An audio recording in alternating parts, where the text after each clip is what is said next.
Yes, welcome to all of you once again. देखो हम लोग क्या पढ़ रहे हैं, हम लोग 11th क्लास के रसायन विज्ञान का पढ़ रहे हैं, तीसरा चैप्टर जिसका नाम क्या है, तत्वों का आवर्त वर्गीकरण और उनके गुणधर्मों में आवर्तितता। यानी कि हम लोग पढ़ रहे हैं पीरियोडिक टेबल में क्लासिफिकेशन और उसकी पीरियोडिसिटी, ठीक है ना, periodicity of properties of elements. ठीक है, देखो लास्ट क्लास तक हम लोगों ने पढ़ लिया था सभी प्रकार के जो उपयोगी टॉपिक्स हैं, जैसे नाभिकीय आवेश क्या होता है, प्रभावी नाभिकीय आवेश क्या होता है, परिरक्षण प्रभाव क्या होता है, डी ब्लॉक कॉन्ट्रैक्शन यानी कि डी ब्लॉक संकुचन, लेंथ यूनिट संकुचन हमने पढ़ लिया है। इन सभी कॉन्सेप्ट का यूज होगा आगे आने वाले टॉपिक्स में, ठीक है ना। तो अब हम लोग पढ़ रहे हैं और स्टार्ट कर रहे हैं क्या, आज हम लोग स्टार्ट करेंगे अपने इस चैप्टर में कि जो परमाणु की त्रिज्या है वो क्या होती है, कितने प्रकार की होती है और कैसे वो घटती बढ़ती है, ठीक है ना। देखो सबसे पहले हम लोग बात करने वाले हैं किसकी, हेडिंग डालो परमाणुविक त्रिज्या। परमाणु त्रिज्या, अगर बात हो रही है परमाणु त्रिज्या की तो इसका मतलब यह है कि परमाणु आकार के बारे में बात हो रहा है। किसके बारे में बात हो रहा है, बात हो रहा है परमाणु आकार की, या आप लिखो उसमें परमाणु आकार, परमाणु आकार की बात हो रही है। 11th क्लास का बहुत ही जोरदार और इंपॉर्टेंट टॉपिक है जो कि आने वाले 12th क्लास में भी जो डी ब्लॉक के तत्व है वहां पर बहुत ही काम आता है, और नीट और जेईई मेंस के पॉइंट ऑफ व्यू से ये टॉपिक बहुत इंपॉर्टेंट है। तो मैं सभी टॉपिक को समझा रहा हूं, पढ़ा रहा हूं, डिटेल में समझा रहा हूं और आपको समझना चाहिए। देखो और इसे हम लोग इंग्लिश में बोलेंगे, क्या बोलेंगे इंग्लिश में, हाँ एटॉमिक रेडियाई, एटॉमिक रेडियाई और एटॉमिक साइज, एटॉमिक साइज बोलते हैं, एटॉमिक साइज बोलेंगे, एटॉमिक रेडियाई और एटॉमिक साइज। बहुत इंपॉर्टेंट टॉपिक है, ध्यान से आपको समझते हुए चलना है, ठीक है ना। चलो बात करते हैं बराबर से किसकी, परमाणु त्रिज्या की, कि एक्चुअल में होता क्या है। तो लिखो हेडिंग परमाणु त्रिज्या, ये तो हेडिंग नहीं लिखा हुआ। देखो हमारे पास एक परमाणु है भाई, जब हम लोगों ने पढ़ा था सेकंड चैप्टर तो आपको क्या समझाया गया था कि जो परमाणु होता है वो गोलाकार होता है, यानी गोला होता है। अब अगर कोई चीज गोलाकार है यानी गोला है तो आप ये बताओ कि बीच में क्या होता है, उसमें केंद्र होता है। आप परमाणु के परमाणु वाली स्थिति में आप इसे क्या बोलते हो, नाभिक, क्या बोलते हो, जहां पर होता है कौन, प्रोटॉन और न्यूट्रॉन होता है। और ये हमारे पास मान लो बाह्य कक्ष है, क्या है ये उस परमाणु का बाह्यतम कक्ष है। अब ये बाह्यतम कक्ष क्या होता है, आप सब लोग जानते हो। तो बाह्यतम कक्ष और नाभिक के बीच की दूरी परमाणु त्रिज्या कहलाती है, ठीक है ना। आप इसको बोलोगे परमाणु त्रिज्या, ठीक है। तो हम क्या बोलते हैं कि परमाणु में नाभिक से बाह्य कक्ष तक की दूरी को परमाणु त्रिज्या कहते हैं। क्या कहते हैं, लिखो किसी गैसीय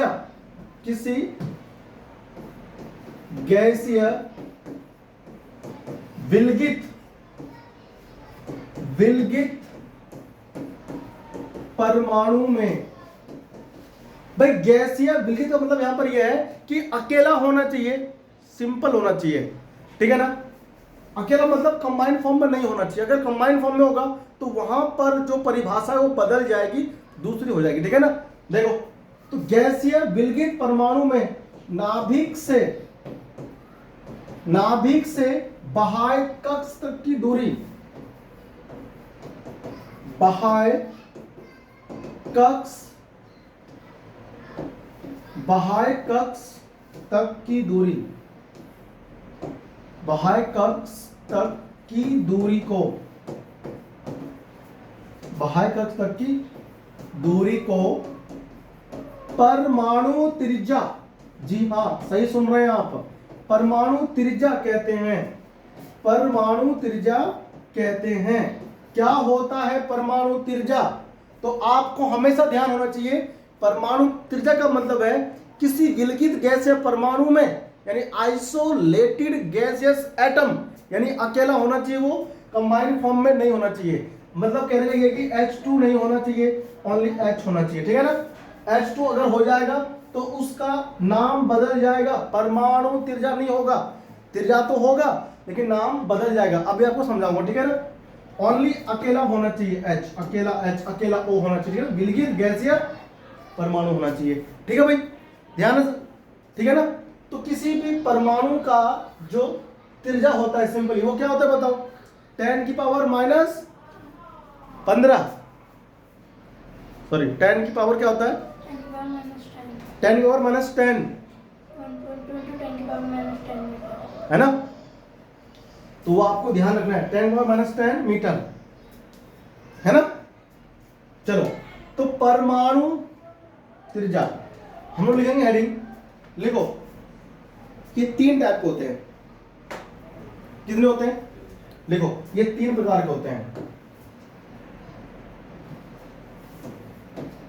ये 3 प्रकार के होते हैं, 3 प्रकार के होते हैं। पहला आता है सहसंयोजी परमाणु त्रिज्या।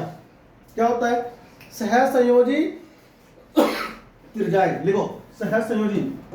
सहसंयोजी अगर लगेगा तो परमाणु नहीं लगेगा, सहसंयोजी त्रिज्याएं, इसको हम लोग बोलते हैं अंग्रेजी में कोवैलेंट, कोवैलेंट रेडियाई। दूसरा हमारे पास इसमें आता है धात्विक त्रिज्याएं, धात्विक त्रिज्याएं, इसे हम लोग बोलते हैं अंग्रेजी में मेटालिक रेडियस, मेटालिक रेडियस बोलते हैं इसे हम। और अंत में हमारा आएगा आयनी त्रिज्या। क्या आएगा बताओ, आयनी त्रिज्या। आयनिक रूप में जब रहते हैं, ठीक है ना, तो पहले हम बात करें वंडरवाल की, तो वंडरवाल लिखो, वांडरवाल त्रिज्या आएगा, वांडर वाल्स त्रिज्याएं।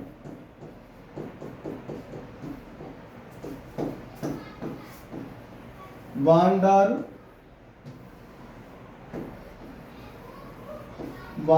वाल्स रेडियस, ठीक है ना, रेडियाई कहेंगे वो पर, उसमें प्लूरल फॉर्म में बोलते हैं रेडियाई, सिंगुलर फॉर्म में कहते हैं रेडियस, ठीक है ना, बहुवचन में रेडियाई बोलते हैं, ठीक है भाई। तो हम इसको वन बाय वन क्या करेंगे, पढ़ेंगे। सबसे पहले हम लोग क्या लिखे हेडिंग, सहसंयोजी त्रिज्याएं, सहसंयोजी त्रिज्याएं, यानी कि covalent radius, covalent radii. Covalent radii क्या होता है, कोवैलेंट रेडियाई क्या होता है,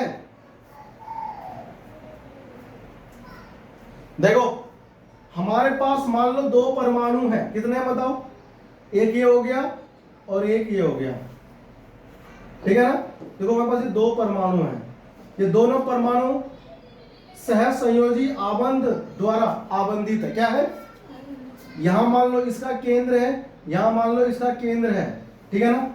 दोनों परमाणुओं का केंद्र आपने देख लिया, और ये हमारा मान लो ये इस तरह से लाइन खींच दिया, ठीक है ना, थोड़ा सा समझने के लिए, ठीक है ना। ऐसे हमने क्या किया, इधर लाइन खींच दिया। देखो, तो जब 2 परमाणु सहसंयोजी आबंध द्वारा आबंधित होता है, तो इनके दोनों परमाणुओं के नाभिक की बीच की दूरी का आधा, बीच की दूरी का आधा सहसंयोजी त्रिज्याएं कहलाती है। क्या बताओ क्या होती है, सहसंयोजी त्रिज्याएं कहलाती है, ठीक है ना। तो हम क्या कहते हैं कि ये जो दूरी है, दूरी आपको दिख रहा है, इस दूरी का हाफ, अगर हम इसको नाभिक A कह दें, इसको नाभिक B कह दें, तो सहसंयोजी त्रिज्याएं क्या होगी? सहसंयोजी त्रिज्या वो क्या होगी? इनके बीच की दूरी, मान लो यहां तक क्या हो गया, आर ए और ये आर बी, ठीक है ना? तो इनकी दूरी आर, मतलब दोनों के बीच की दूरी, ठीक है ना? अगर हम इसकी दूरी को क्या बोले? आर बोले, तो आर ए बी बटे में क्या कर दें? 2 से भाग करना है, 2 से क्या करना है? भाग, ठीक है ना? आर क्या है? दोनों के बीच की दूरी, ठीक है ना? तो इस तरह से हम लोग बोलेंगे इसको, ठीक है? देखो आर क्या चीज? आर मतलब रेडियस, कौन सा वाला? सहसंयोजी, सहसंयोजी, ठीक है ना? आर मतलब त्रिज्या, रेडियस, सहसंयोजी, और ये आर क्या है? दोनों के बीच की दूरी है, ठीक है ना? तो ये हम ध्यान रखेंगे, ठीक है ना? इसको हम क्या करेंगे? ध्यान रखेंगे, ठीक है? इसको आप लोग कॉपी लो, ठीक है? बराबर से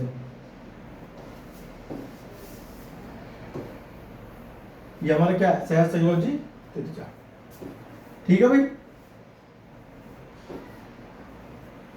सहसंयोजी त्रिज्या। तो क्या होता है?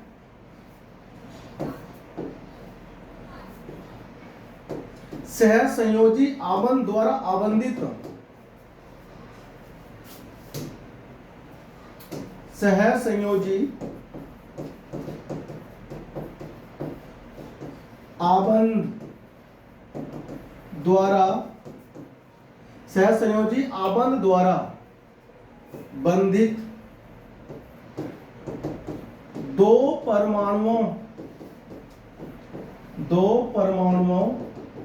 के नाभिकों के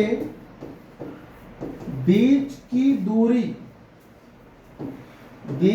दूरी का आधा, बीच की दूरी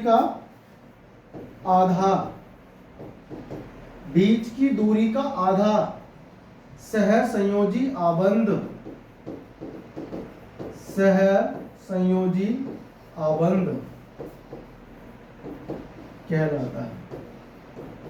कहलाता है। अरे समझे कि नहीं समझे आप? सहसंयोजी आबंध कहलाता है, ठीक है ना? यानी दो ऐसे परमाणु जो सहसंयोजी आबंध से आबंधित है और उनके केंद्रों के बीच की दूरी का जो आधा दूरी होगा उसे हम बोलेंगे सहसंयोजी आबंध। दिक्कत तो नहीं किसी को? छाप लो बराबर से। इसके बाद में आता है धात्विक त्रिज्याएं। आप सभी लोग क्या जानते हो कि धातु होता है, धातु मतलब सिर्फ लोहा, सोना, चांदी, तो उनके अंदर जो परमाणु आपस में बंधित होता है वो धात्विक बंध द्वारा आबंधित होता है। तो उन धात्विक आबंध को, जो दो परमाणु होगा वो धात्विक आबंध होगा, उनके बीच, केंद्र के बीच की दूरी का आधा धात्विक त्रिज्याएं कहलाएंगे, ठीक है? कॉपी करो, फिर हम लोग हेडिंग लिखेंगे, ठीक है? इनके बीच की दूरी का आधा कहा मैंने, तो दूरी कौन सी होगी? तो दूरी ये वाली होगी, तो ध्यान रखना। देखो ऐसे ये दिख रहा है, ये है ना दूरी का आधा, दूरी का आधा, ठीक है ना? ये दूरी इतना, ये दूरी, ठीक है ना? ये जो आधा दूरी है ये तो पूरा हो गया। ये क्या हो गया तुम्हारा? पूरा हो गया। दोनों के केंद्र के बीच की दूरी, इसका आधा आधा, ये क्या होगा? सहसंयोजी त्रिज्या, सहसंयोजी त्रिज्या, ठीक है? आ जाओ, अब लिखो हेडिंग धात्विक त्रिज्या। दूसरा, धात्विक त्रिज्याएं मेटालिक रेडियाई। मेटालिक रेडियाई क्या होता है? मेटालिक रेडियाई धात्विक आबंध द्वारा आबंधित परमाणुओं के केंद्र की मध्य की दूरी का आधा धात्विक त्रिज्याएं कहलाता है, ठीक है ना? देखो, अगर मान लो कोई धातु है हमारे पास में, तो धातु में क्या होता है? ये आपस में केवल टच रहते हैं। क्या रहते हैं आपस में? ये आपस में केवल टच रहेंगे। देखो ऐसे, समझ में आया? देखो टच है, क्या है ये? ओनली। तो एक परमाणु इधर और एक इधर, दो परमाणु अलग अलग है, दोनों परमाणु क्या होगा, नाभिक होगा। ये नाभिक मान लो क्या हो गया ए, ये नाभिक हो गया बी। तो इनके बीच की दूरी, ये होगा दूरी बीच का, हो गया। अब इनके बीच की दूरी का आधा,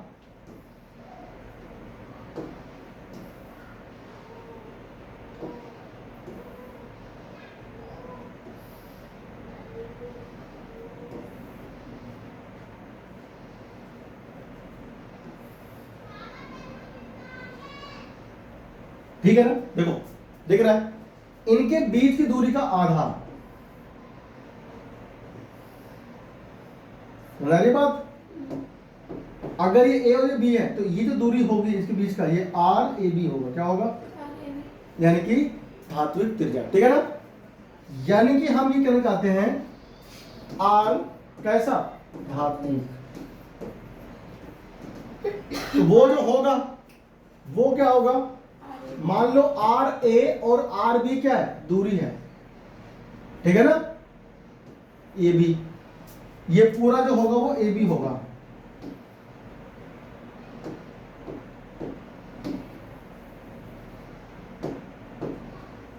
दूरी दोनों के बीच का ना आर ए बी क्या है, आर ए बी।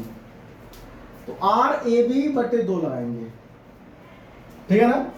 ये हमारा क्या बना है इसका सूत्र, ठीक है ना। तो आप लिखो धात्विक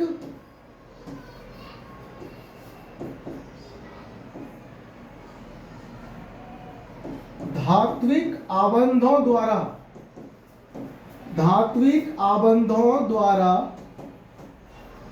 आबंधित धात्विक आबंधों द्वारा आबंधित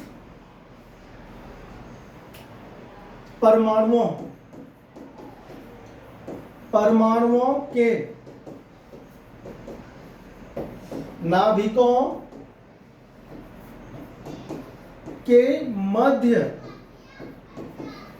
की दूरी, मध्य की दूरी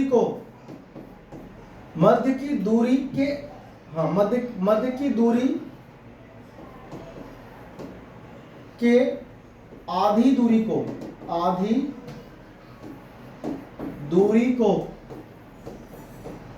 क्या बोलते हैं, धात्विक त्रिज्या को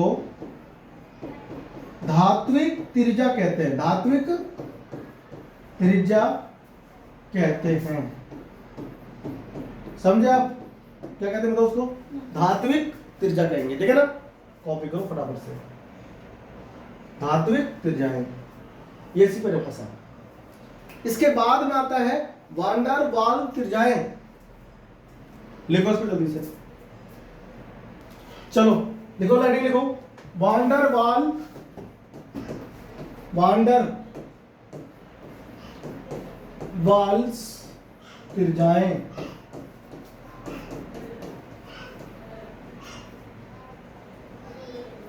ठीक है भाई, वान डर वाल्स रेडियस, ये रेडियाई लिखो।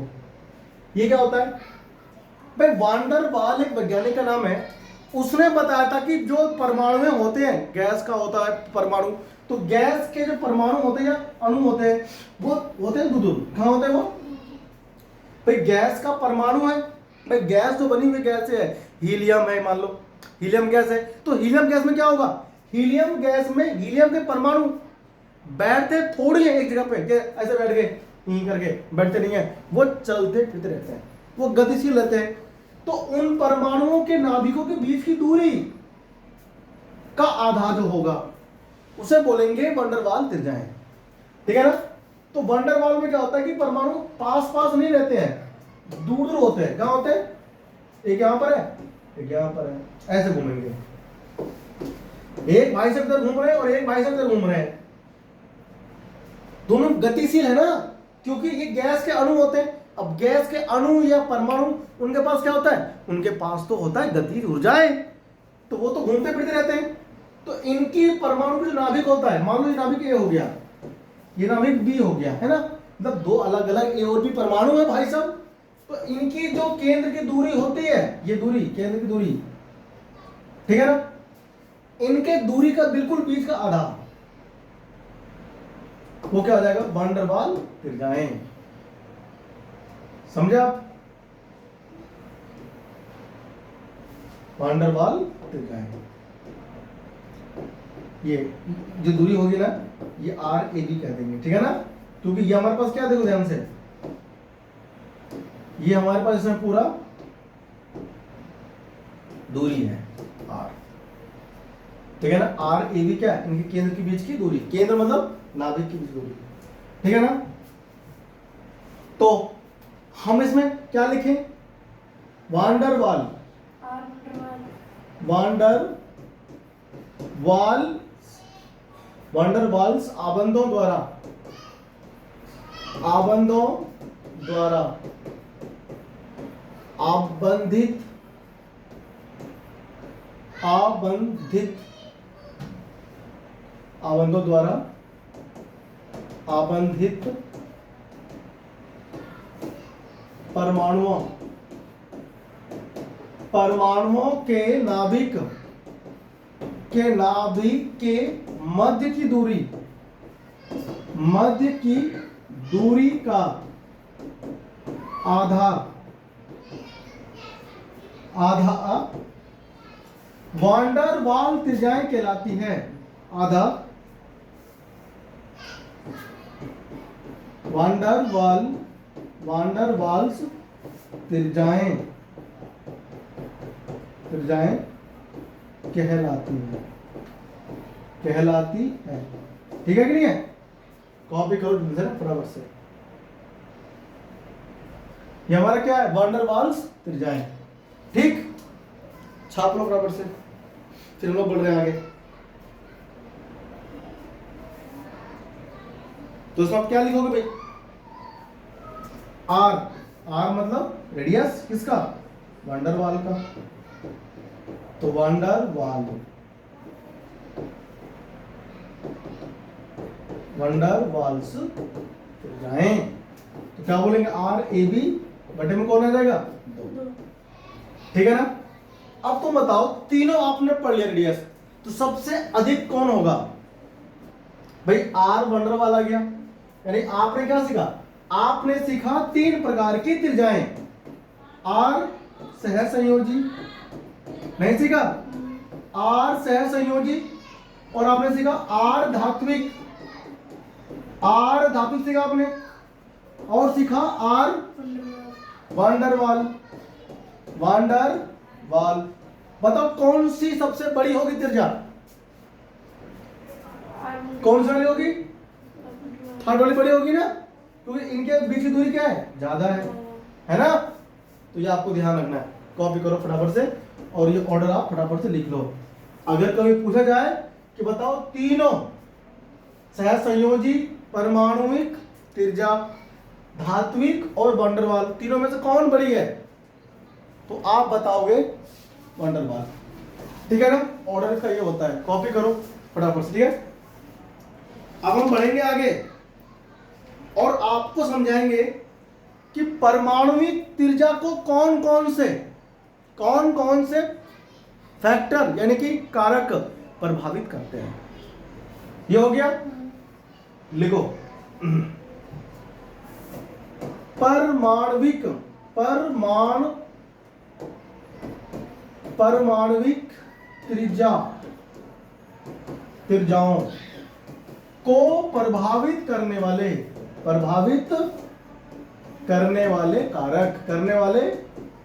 कारक, अब आपने जो पीछे सीखा वो यहां पर यूज होगा, करने वाले कारक, फैक्टर्स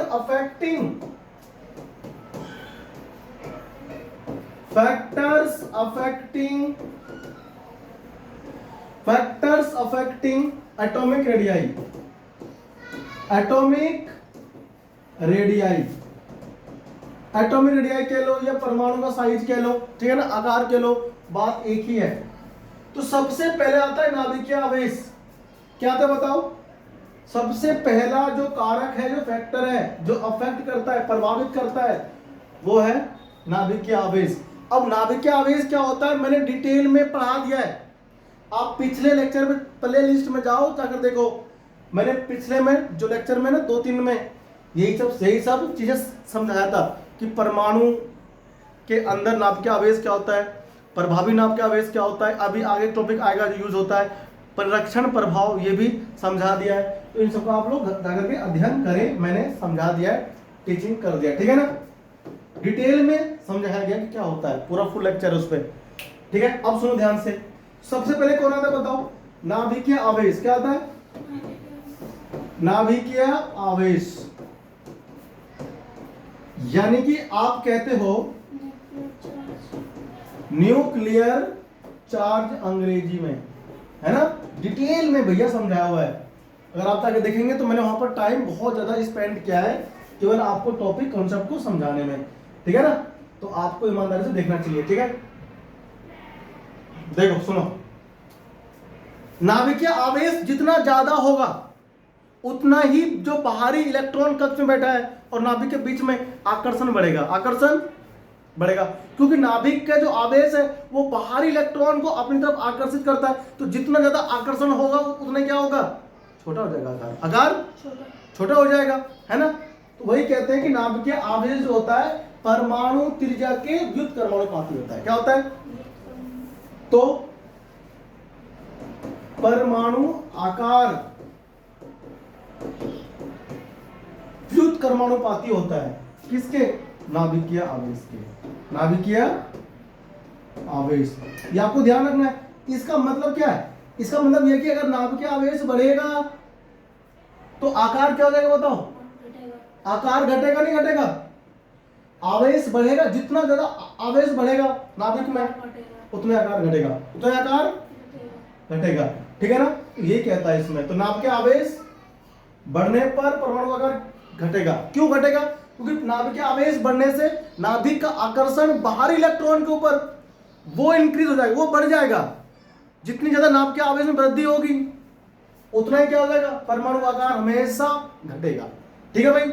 कोई दिक्कत किसी को नहीं ना, तो ये आप हमेशा ध्यान रखना, ठीक है। अगला हमारे पास क्या है इसके अंदर, देखो अगला हमारे पास में है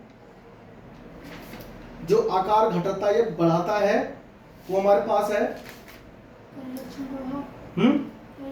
वो तो आगे आएगा, ठीक है ना।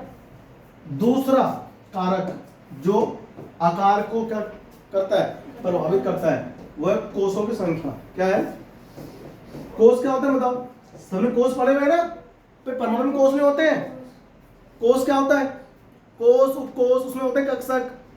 तो कोष की संख्या बढ़ने पर क्या होता है, आकार बढ़ता है। कोषों की संख्या, कोषों की संख्या, नंबर ऑफ सेल, क्या बोल रहा हूं मैं, नंबर ऑफ सेल। गरीब है ना, एसी नहीं चल रहा तो मच्छर आके बैठ जाता है, बोर्ड चलता नहीं है फिर। अब ये एसी लगता है तो मच्छर बैठते नहीं थे, अच्छा बैठ जाता है, बताओ। देखो number of cell, number of cell, ये सेल वो वाला सेल नहीं बायोलॉजी वाला, ये सेल हमारा है केमिस्ट्री वाला, ठीक है ना। तो जितना ज्यादा नंबर ऑफ सेल बढ़ेगा उतने क्या होते हैं, एटॉमिक साइज बढ़ता है, ठीक है ना। देखो परमाणुओं में कोषों की संख्या बढ़ने पर, कोषों की संख्या बढ़ने पर, कोषों की संख्या बढ़ने पर परमाणु आकार, परमाणु आकार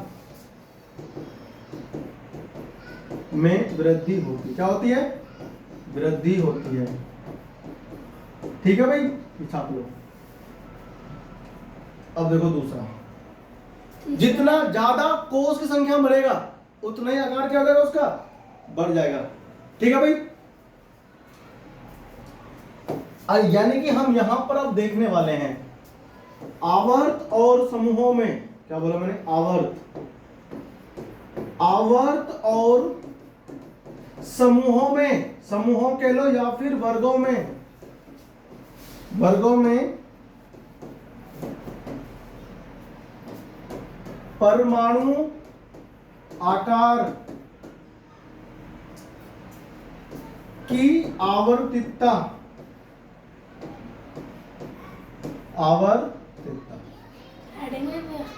ये हेडिंग है, मतलब सेकंड वाले के अंदर ये सब हेडिंग है, ठीक है ना।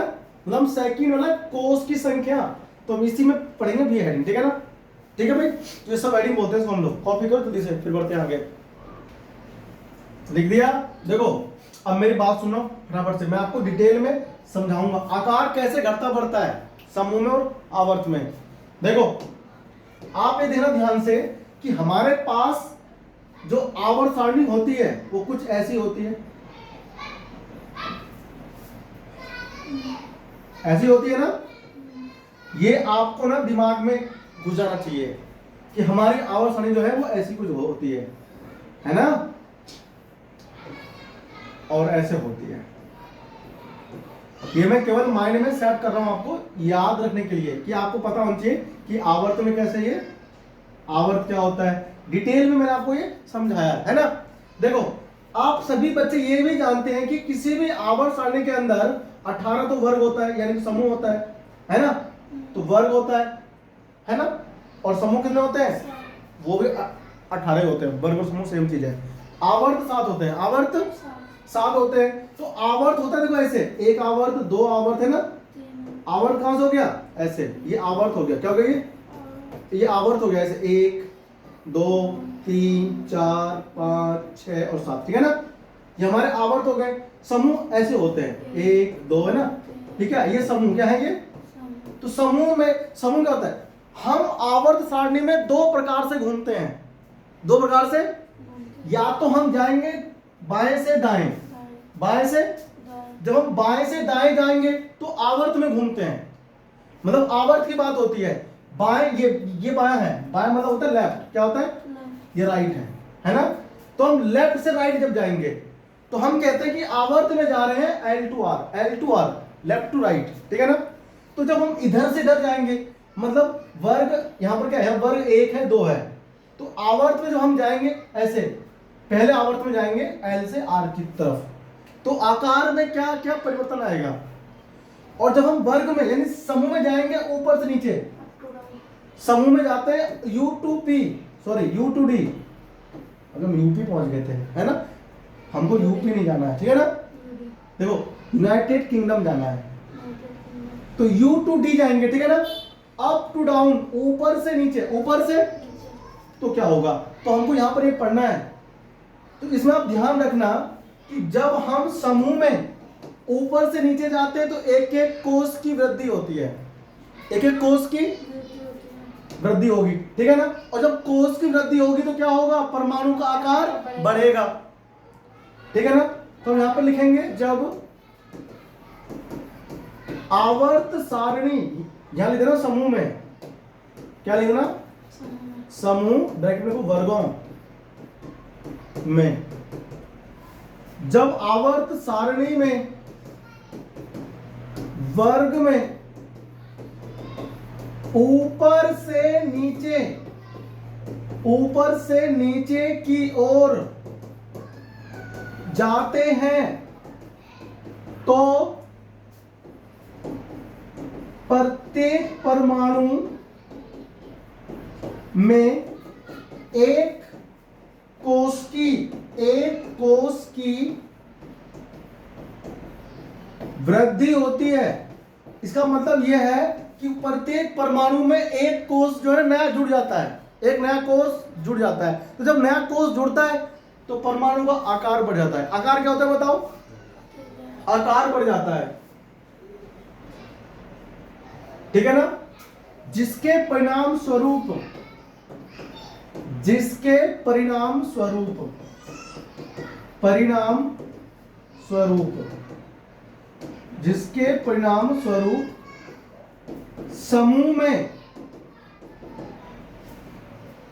समूह में परमाणु त्रिज्याएं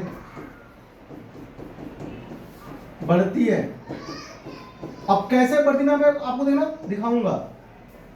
देखो यहां पे लिख लिया होगा एफ है ना। अब समूह, हम पहले समूह की बात करते हैं, बताओ पहले समूह में कौन कौन आता है? लीना का रब से फरियाद नहीं आता है। तो लीना का रब से फरियाद, देखो ध्यान से, एक हमारा ये हो गया परमाणु, एक हमारा ये हो गया परमाणु, एक हमारा ये हो गया परमाणु, ठीक है ना। आप सुनो ध्यान से, देखो ध्यान से सुनना, ये हमारा ये हो गया, ये हमारा ये हो गया, थोड़ा सा बड़ा कर लेते हैं ना।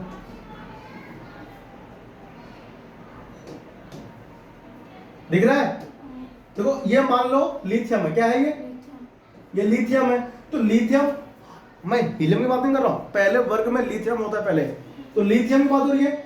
लिथियम, हाइड्रोजन, हीलियम और लिथियम 3 नंबर पे है ना, तो लिथियम 3 नंबर पे है। तो इसका जो विन्यास होगा वो क्या होगा? 2 1, क्या होगा? 10th क्लास वाला विन्यास कर रहा हूं मैं, ठीक है ना। इससे हमें आवर्त देखने को मिलेंगे, ठीक है ना, कितने कितने है इसके अंदर। तो 1 और 2 हो गए, तो ये पहला कोष होता है और ये हमारा दूसरा कोष है। तो पहले कोष में 2 इलेक्ट्रॉन आ गया, दूसरे में 1 इलेक्ट्रॉन है। तो इसमें कितने हैं? 1 2 कोष है। बताओ इसमें कितने हैं? इसमें 2 कोष हैं, ये है, ठीक है ना। इसमें मात्र 2 ही कोष हैं, ठीक है ना। अब देखो इसमें आएंगे 3 कोष, कितने आएंगे इसमें? 1 2 और 3 हो गए। कितने हो गए बताओ? इसमें देखो कुल 3 कोष हैं और तीनों कोष हो गया। देखो फिर कौन था? लीना, तो सोडियम आता है ना, ये 11 नंबर पे है। अगर हम इसका विन्यास लिखेंगे तो 2 8 और 1 लिखेंगे। बताओ इसमें 2 कोष था, इसमें कितना हो गया भाई? 1 कोष हो गया, 2 कोष हो गया और ये 3 कोष हो गया। तो जब कोष की संख्या बढ़ी, तो नाभिक से लेकर के बाहरी कक्षा की दूरी नहीं बढ़ गई? यहाँ पर दूरी क्या है? कम। यहाँ पर दूरी क्या है? ज्यादा। आप सुन ध्यान से, लीना का आ गया पोटेशियम 19 नंबर पे है। अगर हम इसका विन्यास लिखेंगे तो 2 8 8 और फिर कितना? 1। अब देखो ध्यान से, नैनो चक्षु खोलो और यहां देखो, पहला कोष, दूसरा कोष, तीसरा, और ये कौन आ गया? तो चौथे कोष भी इसमें आ गए। तो जैसे जैसे कोष की संख्या बढ़ती है, कोष की संख्या बढ़ने से क्या होता है बताओ? कोष की संख्या बढ़ने से परमाणु की त्रिज्या बढ़ जाती है। क्या होती है बताओ? ये हमारा क्या हो गया? ये हमारा पहला कोष हो गया, ठीक है ना। ये हमारे भाई साहब हो गए, ये हमारे भाई साहब। अब गिनो, 4 कोष हो गए ना कुल। तो नाभिक से, यहाँ पर नाभिक बीच में है, तो नाभिक से लेकर के, नाभिक यानी कि केंद्रक, नाभिक से लेकर के बाहरी कक्षा की दूरी यहाँ बढ़ गई नहीं बढ़ गई? तो हम समूह में जा रहे हैं। कहाँ जा रहे हैं? समूह में जा रहे हैं।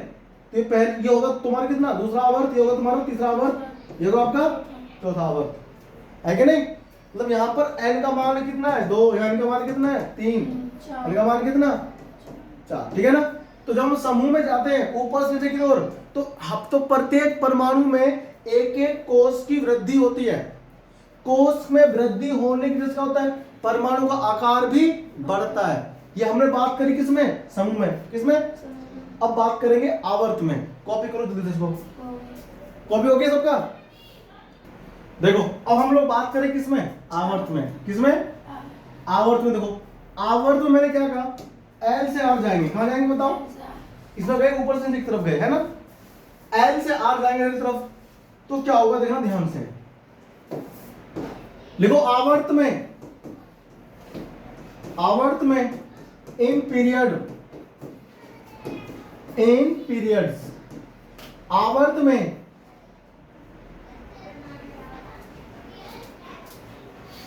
सामान्यतः, आवर्त में बाएं से दाएं जाने पर, बाएं से दाएं जाने पर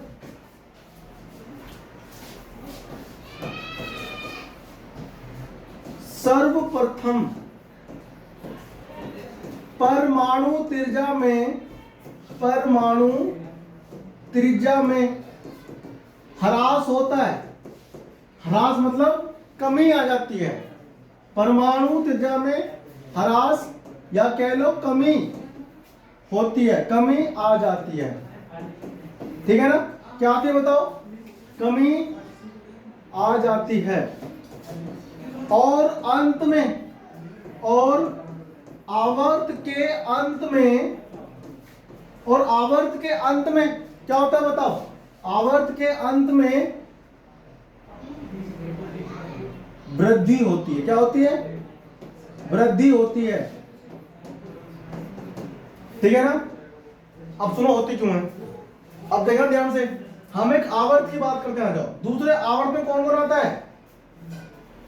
lithium, beryllium, boron, carbon, nitrogen, oxygen, और कौन आता है? फ्लोरीन, और कौन आता है बताओ? और लास्ट में इसमें आता है lithium, beryllium, boron, carbon, nitrogen, oxygen, fluorine और नियॉन। कौन आता है बताओ? देखो ये कौन है? ये दूसरे आवर्त के तत्व हैं, ये सारे जो यहां पर मैंने लिखे हैं। आप ध्यान से समझना कि आकार में वृद्धि क्यों होती है, आकार में वृद्धि क्यों होती है। सुनो, ये देखो 3 नंबर पे है। कितने पे? 3 पे है। ये तुम्हारा 4 पे हो गया। कितने हो गया? 5, 6, 7, 8 है ना? ये 7 भी 9 और ये हमारा 10। ये हम आवर्त में जा रहे हैं। कहां जा रहे हैं बताओ? इसके अंदर देखो, पहला होगा कक्ष, फिर दूसरा होगा, है ना? विन्यास क्या होगा इसका? 2 और 1।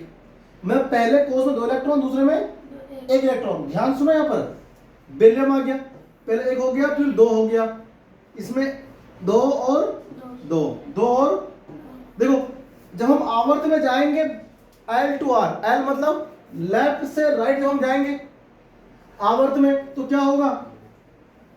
कोष की संख्या समान रहेगा। कोषों की संख्या, जब हम लिथियम से गए बेरिलियम पर, लिथियम में भी 2 कोष है, इसमें भी 2 ही कोष हैं। क्या कोष की संख्या बढ़ी? नहीं बढ़ी। यानी कि नाभिक से लेकर के बाह्यतम कक्ष की दूरी नहीं बढ़ी। दूरी नहीं बढ़ी, उतनी ही है। इसमें भी उतनी ही है। अब ये 3 है परमाणु संख्या, तो नाभिक में 3 ही प्रोटॉन होंगे। इसमें है 4 परमाणु संख्या, तो नाभिक में 4 ही प्रोटॉन होंगे। अब नाभिक में अगर प्रोटॉन की संख्या बढ़ेगी तो नाभिक का आवेश बढ़ेगा, क्योंकि नाभिक आवेश क्यों होता है? प्रोटॉन की वजह से तो होता है। अब प्लस आवेश बढ़ गया नाभिक में, तो बाहरी कक्ष में जो इलेक्ट्रॉन बैठा है उसके ऊपर क्या होगा? आकर्षण बढ़ेगा। अब आकर्षण बढ़ेगा तो आकार क्या हो जाएगा? छोटा हो जाएगा।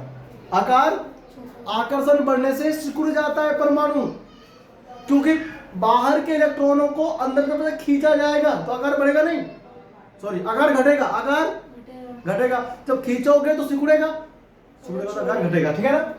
अब देखो यहाँ कौन आ गया? बोरॉन, पहला कोष, दूसरा कोष। विन्यास क्या होगा? 2 और 3, 2 और, यहाँ देखो पहला कोष, दूसरा कोष, है ना? तो इसमें क्या, इसका आकार छोटा हो जाएगा। पहले में 2, फिर 4। ठीक है भाई? और सुनो ध्यान से, यहां देखो, यहां पर नाभ के आवेश भी और बढ़ गया, तो 2, 5। यहां पर कितना? 2, 6। यहां कितना? 2, 7। यहां पर कितना? 2, 8। अब ध्यान से, पहले कोष में है कितने? बाहरी कोष में 1 इलेक्ट्रॉन है, फिर बाहरी में कितना हो गए? 2 इलेक्ट्रॉन हो गए, फिर बाहरी में कितना हो गए? 3 में। अंदर सो में 2 है ना, तो मैं यहाँ पर उसे भर के नहीं दिखा रहा हूँ। ठीक है ना? बाहर भर रहा हूँ ओनली। यहाँ बाहर में कितना है? 4 इलेक्ट्रॉन है, 4 इलेक्ट्रॉन। यहाँ देखो ध्यान से, कितना हो गए? 5 हो गए। यहाँ कितना हो गए बताओ? 6 हो गए इसमें, 4, 5 और कितना हो गए? 6। यहाँ देखो 7 हो गए, 1, 2, 3, 4, 5, 6 और हमारे 7 हो गए ना? इसमें ध्यान से, 1, 2, 3, 4, 5, 6 और कितना हो गए? 7 और 8 हो गए। 8 हो गए इसमें, 8 हो गए। देखो, जब आप आवर्त में जा रहे हो, कहां जा रहे हो बताओ? जब आप आवर्त में जा रहे हो L to R, कहां जा रहे हो भाई? L to R। सबसे पहले क्या हो रहा है? देखो यहां तक आकार में क्या हो रही? कमी हो रही है। आकार में कमी हो रही है। क्यों हो रही है? देखो, आकार में कमी हो गई। यहां तक कमी इसलिए हो गई कि नाभ के आवेश बढ़ रहा है। नाभ के आवेश बढ़ रहा है। नाभिकीय आवेश में वृद्धि, नाभिकीय आवेश में वृद्धि। ठीक है ना? वो क्या है? वो अधिक हो गया। ठीक है ना? अब नाभ के आवेश यहां देखो, यहां भी बढ़ रहा है, लेकिन क्या होगा, देखो यहां, देखो ध्यान से इधर, इसके और इसके बीच में क्या होगा, आकार में वृद्धि नहीं होगी, बढ़ जाएगा आकार। अगर क्या होगा, नाम क्या होगा इसमें, वृद्धि, आकार छोटा, आकार छोटा हो गया, और यहां पर क्या हो गया, आकार में वृद्धि हो गई, आकार में वृद्धि। समझ में आया? आकार क्यों बढ़ गया यहाँ पे? यह आकार इसलिए बढ़ गया क्योंकि जो इलेक्ट्रॉन बाहर से आए हैं वो एक ही कोष में ज्यादा हो गए इलेक्ट्रॉन। यहाँ पे इलेक्ट्रॉन क्या हो गया, 7 बाहरी कक्ष में, और दूरी नाभिक से उतना ही है, और कोष दूसरा ही है, यहाँ पर 8 हो गया। तो इलेक्ट्रॉनों के बीच में क्या हो गया, आकर्षण की जगह प्रतिकर्षण बढ़ गया। इलेक्ट्रॉन नाभिक की तरफ आकर्षित तो हो रहा है, लेकिन वो जो अंदर वाले कोष में, मतलब बाह्य कोष में जो इलेक्ट्रॉन है उनके बीच में टकराव हो गया। भाई ये इलेक्ट्रॉन में क्या है, देखो ये इलेक्ट्रॉन भी नेगेटिव है, ये भी नेगेटिव, सब नेगेटिव ही तो है, और उसी में सब नेगेटिव नेगेटिव बैठ गए। जब नेगेटिव नेगेटिव बैठ गए इलेक्ट्रॉन सारे के सारे, तो उनके बीच में क्या हो जाएगा, प्रतिकर्षण होगा। क्या होगा, तो नाभिक उसको आकर्षित तो कर रहा है, लेकिन आकर्षण से ज्यादा प्रभावी क्या है, उन इलेक्ट्रॉनों के बीच में प्रतिकर्षण ज्यादा प्रभावी है। ठीक है ना? तो प्रतिकर्षण की वजह से आकार घटने की बजाय उल्टा बढ़ जाता है, लेकिन कहां पर, आवर्त के लास्ट में, आवर्त के लास्ट में। ठीक है ना? तो ये हमारा खत्म हो गया कि हम लोग कैसे देखेंगे कि कौन कौन से कारक जो है वो परमाणु त्रिज्याओं को प्रभावित करते हैं। ठीक है ना? तो आवर्त में देख लिया आपने आज, और समूह में भी देख लिया। अगली क्लास में हम लोग बढ़ जाएंगे आगे। ठीक है ना? और आपको हम समझाएंगे कि जो हमारे पास आयनीय त्रिज्या है वो क्या होती है। ठीक है ना? आयनीय त्रिज्या, और आगे हम इस टॉपिक में कंटिन्यू करेंगे, और वो करेंगे नेक्स्ट क्लास में। ठीक है ना? Thank you. आप इस वीडियो को यहाँ तक देखने के लिए आपका बहुत बहुत शुक्रिया। चैनल को सब्सक्राइब जरूर कर देना, और वीडियो को लाइक कर देना। ठीक है ना? शेयर कर दो दोस्तों में। आपसे मिलते हैं अगली क्लास में, फुल केमिस्ट्री वीडियो अपलोड होगा। ठीक है ना? Thank you.